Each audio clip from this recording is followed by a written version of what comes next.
All right, so we're back again, guys. Welcome back to Korean Loft UK. What a lovely day. It's a first road training out for our late breeds. Some young birds from last year, the yearlings, so we're going to be racing in May.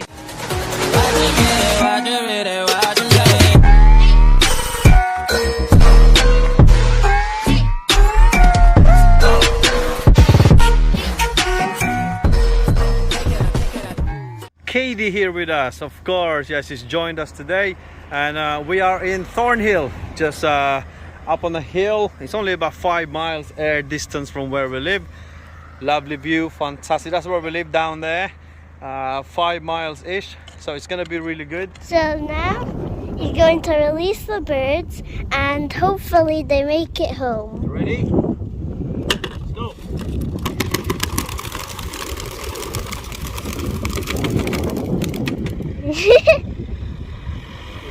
First road training for our birds.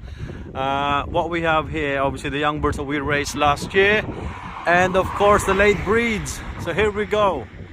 See you at home. Time is 11:33. They're airborne, 5 miles air distance, already heading to the right direction. So let's go home.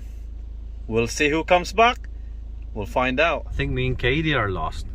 What we're doing here, Katie, huh? So we got what we came here for.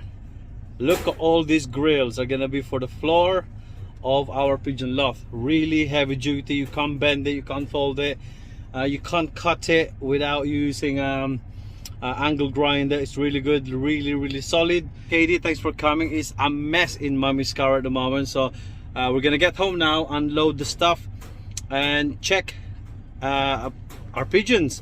I forgot about our pigeons, Katie, and see if they're back. See you later, guys. You can see the birds are back.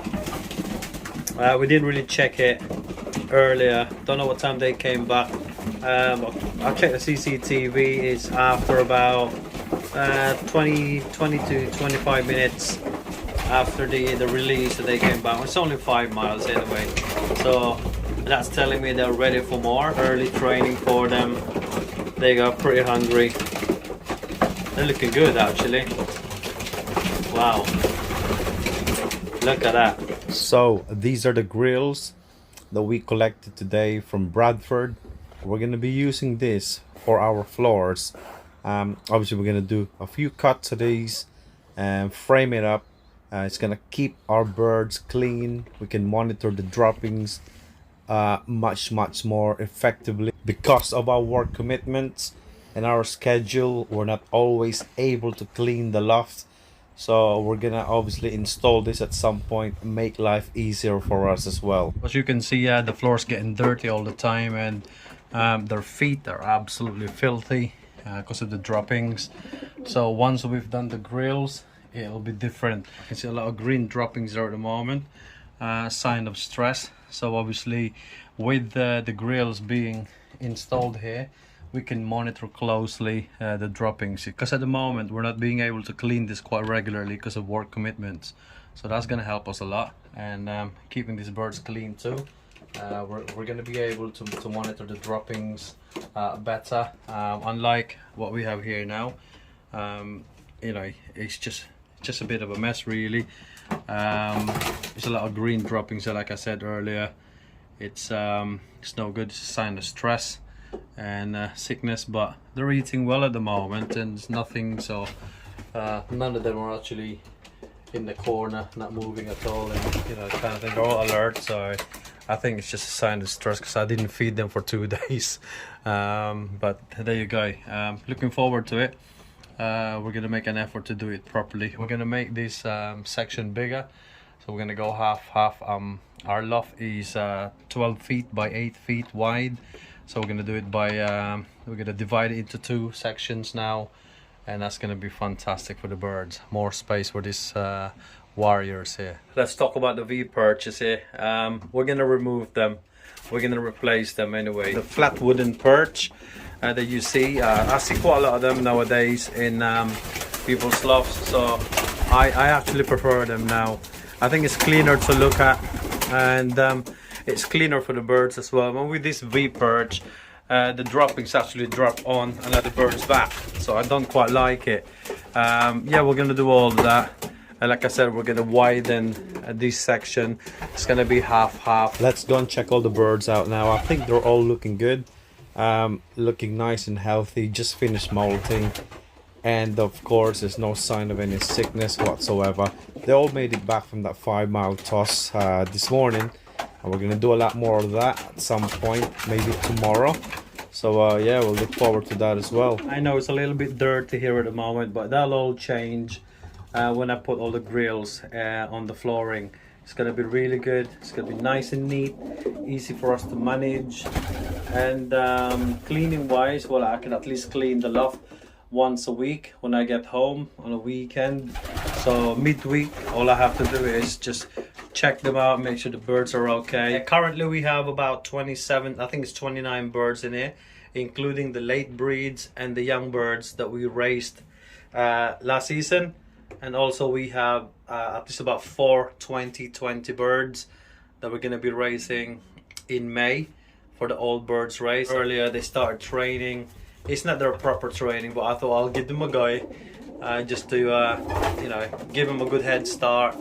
And I will be doing that at least once a week. One of my problems obviously here is because I'm not around, the wife is not able to train the birds or even let them out.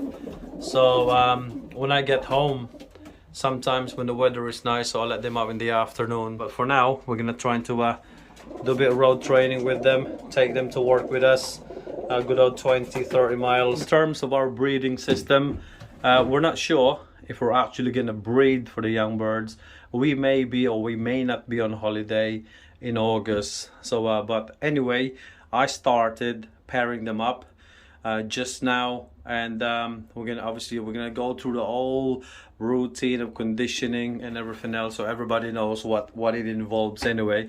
Yeah, so I'm quite happy with what I've chosen to pair up, just in case we decided to not go on holiday and raise the young birds in August. First up, just to introduce to you the breeders, these two here, the blues, they are actually given to us by Brian Smith. They're both Van Loon bloodlines. Obviously they have their own history, they're raised from their previous loves. These two down here are Herman's Custers, so that's a cock, okay, given to us again about a year and a half ago. This one, however, okay, this is one of our birds that we raised this year. It's done very well. As you can see, it's still got the ETS rings on. So we're pairing them up with these Herman's Custers. They're both Herman's Custers bloodline. This section we have John Arden, which is the red checkered, and the Grizzle. And I couldn't quite pronounce the bloodline, so here we go. I'm gonna put them out for you now anyway. So there it is. So they look good together.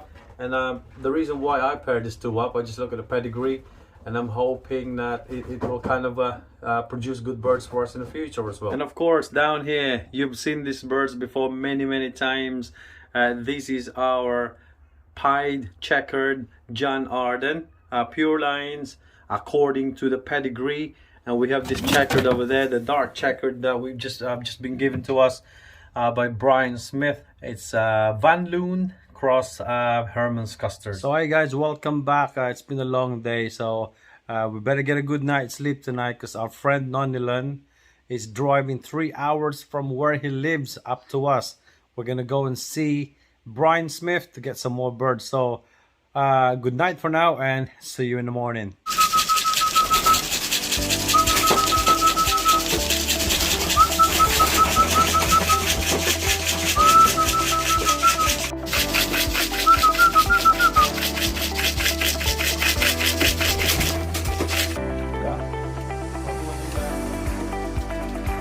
Pigeon.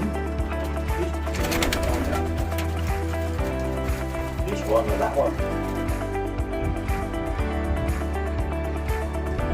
Go on.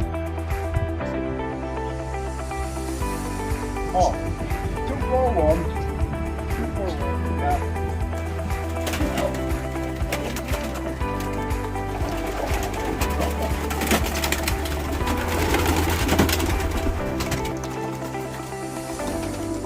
Actually,